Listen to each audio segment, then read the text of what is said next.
পিছনে আমার পারিবারিক কবরস্থান। এই কবরস্থানে মা, বাবা, আমার চাচা চাচি, আমার কয়েক ভাই, আমার কয়েকটা চাচাতো ভাই এবং আমার ভাতিজা এরা শুয়ে আছে। এই দেখেন, বড় নিষ্ঠুর এই পৃথিবী ছেড়ে আমাকেও যেতে হবে এভাবে মাটির নিচে। এখন এই পারিবারিক গোরস্থানটা এখানে আমার ভাগ্যে আছে না কোথায় আছে এখন তো আল্লাহই বলতে পারে।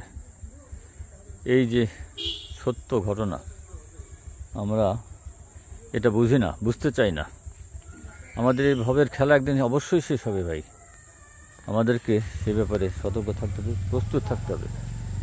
আপনি যদি ইমানদার হন, আপনাকে প্রস্তুত থাকতে হবে সবসময়, কখন আপনার সময় এসে যায়।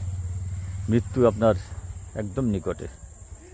এই আমার আগে এখানে আমার যে ভাইয়েরা ছিল, অতি সম্প্রতি মারা গেছে আমার মেজো ভাই, চাচাতো ভাই, মেজো ভাই। উনি প্রায় 96 বছর বেঁচে ছিলেন। তার ওই পাশেই আমার মেজো ভাই এবং তার ওই পাশে আমার মা, আমার বড় মা এবং আমার আব্বা।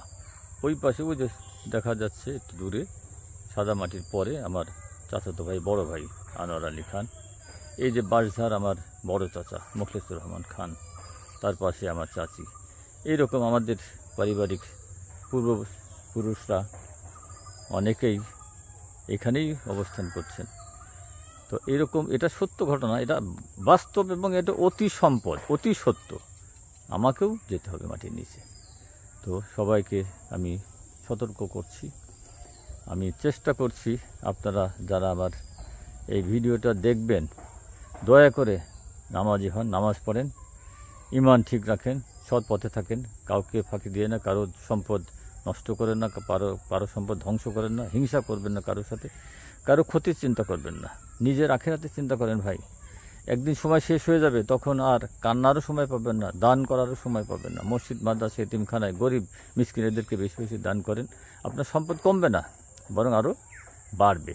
তা আল্লাহ রাসূল সাল্লাল্লাহু আলাইহি ওয়াসাল্লাম নিজে বলেছেন যে মানুষের সম্পদ দানে বাড়ে। আমি তার প্রমাণ, আমি দেখেছি আলহামদুলিল্লাহ। আমি নিয়মিত দান করলে আমার সম্পদ বেড়েছে। আমি এখন এতে বরকত পাচ্ছি আলহামদুলিল্লাহ। আমি এটা মানি এবং আমি বিশ্বাস করি। আর তাছাড়া বড় কথা হলো, পরকালের পাথেও আপনার দান সদকা পরকালে আপনার অনেক কাজে দেবে ভাই। আমরা এখন বুঝতেছি না, যারা কবরে গেছে, এই দেখেন আমাদের মুরব্বীরা যারা এখানে শুয়ে আছে, তারা সবাই কিন্তু চলে গেছে। একসময় সম্পদ ছিল, অবস্থা ভালো ছিল, এই দুনিয়াতে তারা খুব ভালো পজিশনে ছিলেন। আজকে তারা মাটির নিচে অসহায়, কী অবস্থা আছে এটা আল্লাহ জানে, আর তারাই জানে। ভাই, যদি ভালো লাগে, যদি মনে করেন যে ভালো কথা বলেছি, তাহলে আপনি এখনও ফিরে আছেন, সময় আছেন, তওবা করে ভালো কাজ করেন, নামাজ কালাম করেন, কোরআন তেলাওয়াত করেন, দান খরচ করেন বেশি বেশি। পরকালে এর পরিপূর্ণ। ভালো লাগলে আমার এই ভিডিওটা লাইক দেন, শেয়ার দেন, কমেন্ট করেন, ছড়িয়ে দেন। যারা ইমানদার, যারা মুসলিম, তাদের ভিতরে ছড়িয়ে দেন। আল্লাহ হাফেজ।